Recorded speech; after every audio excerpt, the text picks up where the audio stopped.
मैंने उसे बात करने के लिए अपने घर वालों से चोरी मोबाइल रखा था।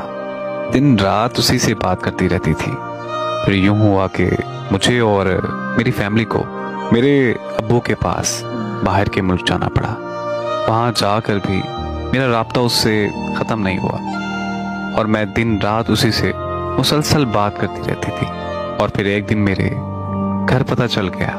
मुझे मेरे घर वालों ने बहुत मारा और मेरा मोबाइल भी मुझसे छीन लिया। मैं वहाँ से जिद करके वापस आ गई। मैं वापस पहुँचते ही रात को उससे मिलने चली गई।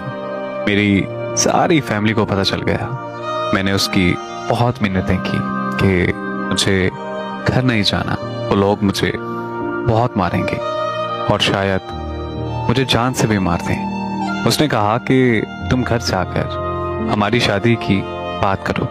मैं जब घर गई तो मेरे घर वालों ने मेरी कोई बात नहीं सुनी, बस मुझे बहुत देर तक मारते रहे।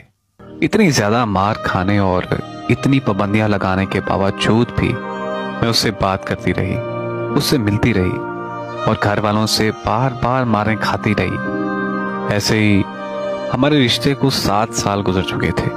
फिर मैंने उससे बोला कि मेरे घर वाले शायद कभी नहीं मानेंगे, मैं तुम्हारे बगैर नहीं रह सकती, तो हम ऐसे करते हैं कि हम भाग कर शादी कर लेते हैं। फिर उसने मुझे कहा कि हमने जहाँ इतना इंतज़ार किया वहाँ थोड़ा और इंतज़ार कर लेते हैं, यहाँ तक कि सारी ज़िंदगी भी।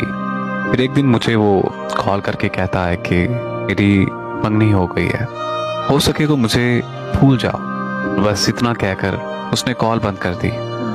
मैंने बार बार उसे कॉल की लेकिन उसका नंबर मुसलसल बन जा रहा था। मैं बहुत ज़्यादा पागल हो चुकी थी।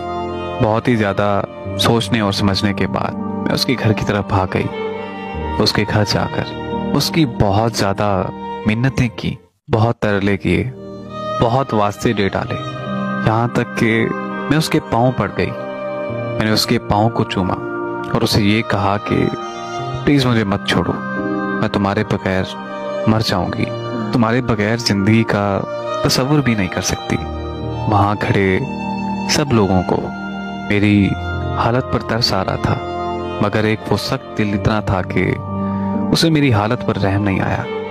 आखिरकार वो नहीं माना और जब मैं वहाँ से निकली तो एक जिंदा लाश बनकर निकली।